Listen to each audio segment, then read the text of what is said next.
L'infini se contemple indéfiniment. Ça se passe là-haut, par Eric Simon. 3 nouvelles cartes détaillées de la matière sombre viennent d'être rendues publiques grâce à des observations de lentilles gravitationnelles par le télescope spatial Hubble. Elles tracent la distribution de matière, ou du moins l'effet gravitationnel qui lui est attribué, dans 3 amas de galaxies. Abell 2744, Max J0416 et Max J1149. La collaboration internationale menée par Priyamvada Natarajan de l'université de Yale, qui comprend d'ailleurs des chercheurs français du CRAL à Lyon, du LAM à Marseille et de l'IAP à Paris, ont exploité l'effet, bien connu de vous maintenant, de lentilles gravitationnelles. Effet qui produit une déflexion de la lumière provenant de galaxies lointaines par la présence dans la ligne de visée d'une forte concentration de masse. Ces concentrations de masse sont ici 3 amas de galaxies, dont la masse visible est facilement calculable, mais dont la masse invisible, attribuée à ce qu'on appelle toujours la matière sombre ou matière noire, ne peut être évaluée qu'indirectement par les effets gravitationnels qu'elle produit. Les cartes que les astrophysiciens produisent montrent avec une finesse inédite la granularité de la distribution spatiale de la matière noire au sein des amas de galaxies.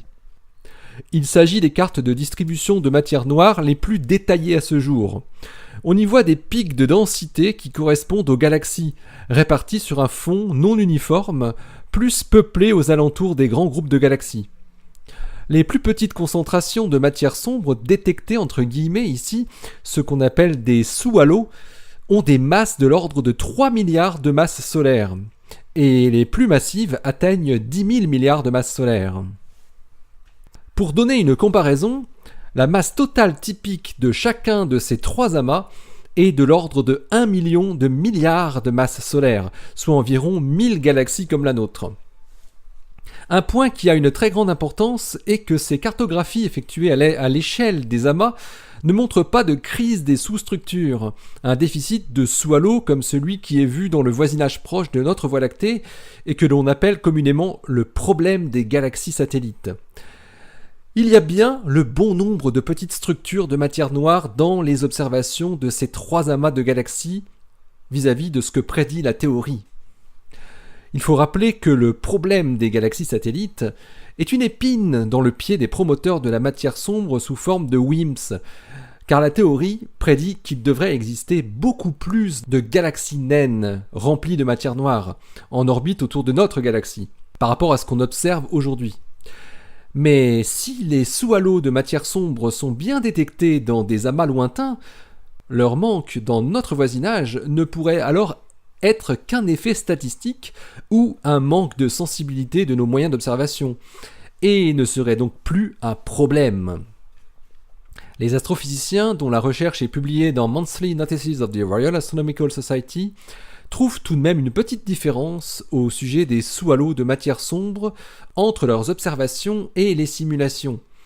Non pas sur leur nombre et leur distribution en masse, comme nous venons de le préciser, mais sur leur distribution radiale au sein des amas. Les chercheurs en déduisent que les simulations ne parviennent pas à reproduire fidèlement les propriétés dynamiques de ces concentrations de matière, ainsi que les morphologies complexes associées à une phase de multiples fusions entre galaxies au sein des amas, une phase transitoire dans laquelle doivent se trouver les amas étudiés, selon les chercheurs. Le fait important à retenir dans cette étude, au-delà d'offrir une jolie visualisation de la répartition de la matière sombre dans les amas de galaxies, est que ces observations viennent renforcer le modèle standard de la cosmologie, lambda CDM, qui considère la matière sombre comme constituée de particules massives non relativistes, des WIMPs. Cet accord entre les simulations et les observations concernant la quantité de matière sombre et sa structuration en masse est tout à fait remarquable, d'autant que les preuves de l'existence de la matière sombre restent encore et toujours indirectes jusqu'à présent, rappelle Priyamvada Natarajan.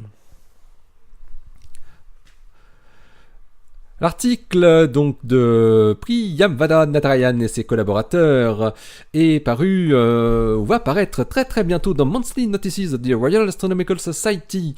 Il est déjà en ligne à partir du 6 février 2017. Il a pour titre Mapping Substructure in the HST Frontier Fields Cluster Lenses and in Cosmological Simulations. Allez, restez bien à l'écoute sur le www.saspacelahhaut.fr. Ça se passe là-haut ? Le blog où l'univers de la matière sombre se contemple indéfiniment. Et vous retrouvez cette émission sur iTunes, sur PodCloud, sur Stitcher, sur YouTube. Et toujours bien évidemment sur le blog lui-même. D'ici la prochaine, portez-vous bien, restez bien les yeux vers le ciel. Et puis les pieds sur terre, s'il vous plaît. Merci, allez, salut!